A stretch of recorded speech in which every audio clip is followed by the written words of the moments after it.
नमस्कार, तुसी देख रहे हो रितम पंजाबी। मैं हां तेजस्विनी राय।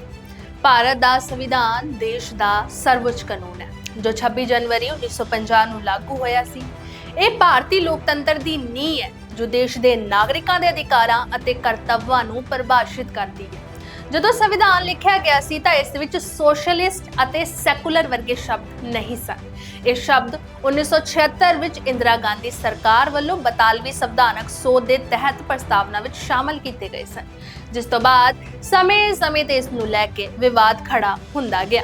ਇਹਨਾਂ ਦੋ ਸ਼ਬਦਾਂ ਨੂੰ ਲੈ ਕੇ ਤਾਜ਼ਾ ਵਿਵਾਦ ਉਸ ਸਮੇਂ ਖੜਾ ਹੋਇਆ ਜਦੋਂ ਲੋਕ ਸਭਾ ਚੋਣਾਂ 2024 ਤੋਂ ਪਹਿਲਾਂ ਨਵੇਂ ਸੰਸਦ ਭਵਨ ਦੇ ਉਦਘਾਟਨ ਸਮੇਂ ਵਿਰੋਧੀ ਧਿਰ ਵੱਲੋਂ ਮੋਦੀ ਸਰਕਾਰ ਤੇ ਦੋਸ਼ ਲਾਇਆ ਗਿਆ ਕਿ ਨਵੇਂ ਸੰਸਦ ਭਵਨ 'ਚ ਸੰਵਿਧਾਨ ਦੀ ਜੋ ਕਾਪੀ ਉਹਨਾਂ ਨੂੰ ਦਿੱਤੀ ਗਈ ਹੈ ਉਸ ਦੀ ਪ੍ਰਸਤਾਵਨਾ 'ਚ ਸੋਸ਼ਲਿਸਟ ਅਤੇ ਸੈਕੂਲਰ ਵਰਗੇ ਸ਼ਬਦ ਨਹੀਂ ਸਨ।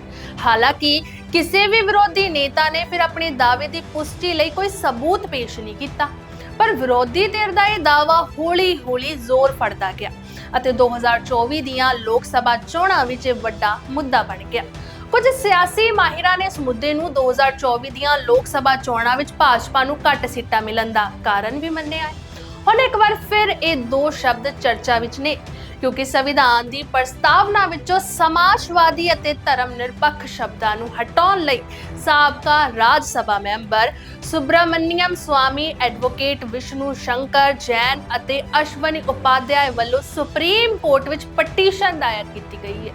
ਇਸ ਪਟੀਸ਼ਨ ਤੇ ਕੁਝ ਦਿਨਾਂ ਪਹਿਲਾਂ ਸੁਪਰੀਮ ਕੋਰਟ 'ਚ ਸੁਣਵਾਈ ਹੋਈ ਸੀ। ਸੁਣਵਾਈ ਦੌਰਾਨ ਜਸਟਿਸ ਸੰਜੀਵ ਖੰਨਾ ਅਤੇ ਜਸਟਿਸ ਸੰਜੇ ਕੁਮਾਰ ਦੀ ਬੈਂਚ ਨੇ ਕਿਹਾ, ਇਸ ਅਦਾਲਤ ਨੇ ਕਈ ਫੈਸਲਿਆਂ ਵਿੱਚ ਮੰਨਿਆ ਹੈ ਕਿ ਧਰਮ ਨਿਰਪੱਖਤਾ ਹਮੇਸ਼ਾ ਸੰਵਿਧਾਨ ਦੇ ਮੂਲ ਢਾਂਚੇ ਦਾ ਹਿੱਸਾ ਰਹੀ ਹੈ। ਜੇਕਰ ਸੰਵਿਧਾਨ ਵਿੱਚ ਸਮਾਨਤਾ ਅਤੇ ਭਾਈਚਾਰਾ ਸ਼ਬਦ ਵਰਤਿਆ ਜਾਂਦਾ ਹੈ ਤਾਂ ਇਹ ਸਪਸ਼ਟ ਸੰਕੇਤ ਹੈ ਕਿ ਧਰਮ ਨਿਰਪੱਖਤਾ ਨੂੰ ਸੰਵਿਧਾਨ ਦੀ ਮੁੱਖ ਵਿਸ਼ੇਸ਼ਤਾ ਮੰਨਿਆ ਗਿਆ ਹੈ। ਉੱਥੇ ਹੀ ਸੋਸ਼ਲਿਸਟ ਸ਼ਬਦ ਨੂੰ ਲੈ ਕੇ ਜਸਟਿਸ ਖੰਨਾ ਨੇ ਕਿਹਾ ਕਿ ਸੋਸ਼ਲਿਜ਼ਮ ਦੇ ਵੱਖ-ਵੱਖ ਅਰਥ ਨੇ, ਪੱਛਮੀ ਦੇਸ਼ਾਂ ਵਿੱਚ ਅਪਣਾਏ ਗਏ ਅਰਥ ਨਹੀਂ ਲਏ ਜਾਣੇ ਚਾਹੀਦੇ। ਬੈਂਚ ਨੇ ਕਿਹਾ ਕਿ ਸੋਸ਼ਲਿਜ਼ਮ ਦਾ ਅਰਥ ਇਹ ਵੀ ਹੋ ਸਕਦਾ ਹੈ ਕਿ ਅਫਸਰ ਦੀ ਸਮਾਨਤਾ ਹੋਣੀ ਚਾਹੀਦੀ ਹੈ ਅਤੇ ਦੇਸ਼ ਦੀ ਸੰਪਤੀ ਸਮਾਨ ਰੂਪ 'ਚ ਲੋਕਾਂ 'ਚ ਵੰਡੀ ਜਾਣੀ ਚਾਹੀਦੀ ਹੈ।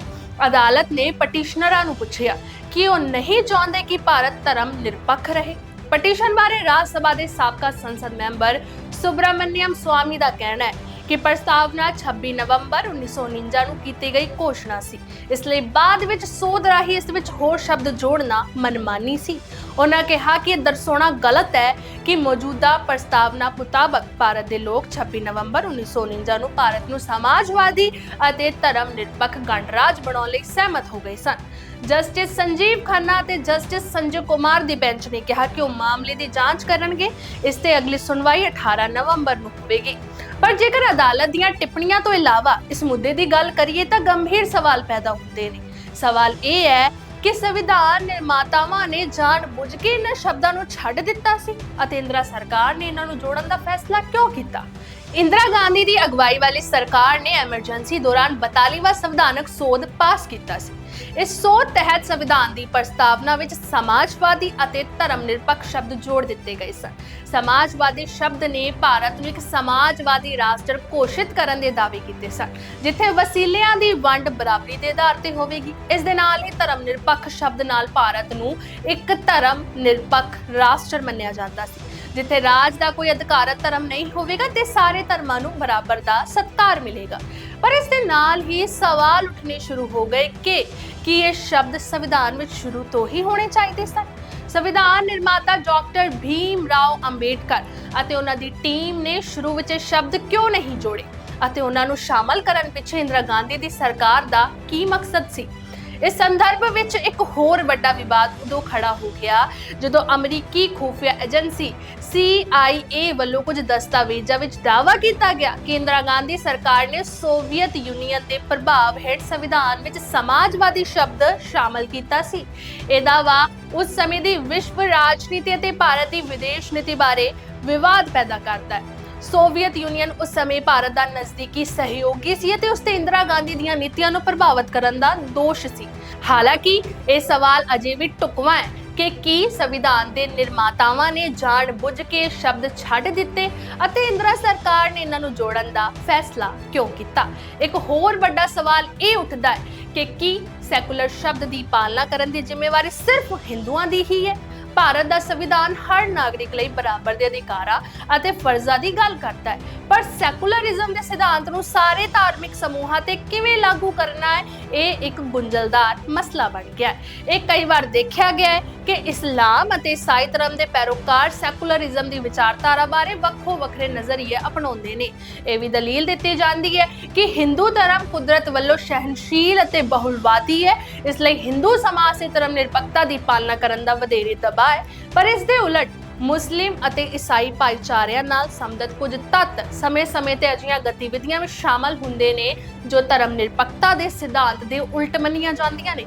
ਅਜਿਹੀ ਸਥਿਤੀ ਵਿੱਚ ਸਵਾਲ ਇਹ ਉੱਠਦਾ ਹੈ ਕਿ ਕੀ ਧਰਮ ਨਿਰਪੱਖਤਾ ਦਾ ਪਾਲਣ ਕਰਨਾ ਸਿਰਫ ਹਿੰਦੂ ਭਾਈਚਾਰੇ ਦੀ ਜ਼ਿੰਮੇਵਾਰੀ ਹੋਣੀ ਚਾਹੀਦੀ ਹੈ, ਜਦੋਂ ਕਿ ਹੋਰ ਧਾਰਮਿਕ ਫਿਰਕੇ ਇਸ ਤੋਂ ਬਾਹਰ ਨੇ। ਵਰਤਮਾਨ ਵਿੱਚ ਬਹੁਤ ਸਾਰੇ ਚਿੰਤਕ ਅਤੇ ਸਿਆਸੀ ਆਗੂ ਇਹ ਸਵਾਲ ਉਠਾਉਂਦੇ ਨੇ ਕਿ ਕੀ ਪ੍ਰਸਤਾਵਨਾ ਵਿੱਚੋਂ ਸੋਸ਼ਲਿਸਟ ਅਤੇ ਸੈਕੂਲਰ ਸ਼ਬਦਾਂ ਨੂੰ ਹਟਾਉਣ ਦਾ ਸਮਾਂ ਆ ਗਿਆ ਹੈ। ਇਸ ਦਾ ਤਰਕ ਇਹ ਹੈ ਕਿ ਸੰਵਿਧਾਨ ਦੇ ਨਿਰਮਾਤਾਵਾਂ ਨੇ ਸ਼ੁਰੂ ਵਿੱਚ ਸ਼ਬਦ ਸ਼ਾਮਲ ਨਹੀਂ ਕੀਤੇ ਸਨ ਅਤੇ ਇਹ ਸ਼ਬਦ ਭਾਰਤੀ ਰਾਜਨੀਤੀ ਅਤੇ ਸਮਾਜ ਦੀ ਅਸਲੀਅਤ ਨੂੰ ਸਹੀ ਰੂਪ ਵਿੱਚ ਪੇਸ਼ ਨਹੀਂ ਕਰਦੇ ਨੇ।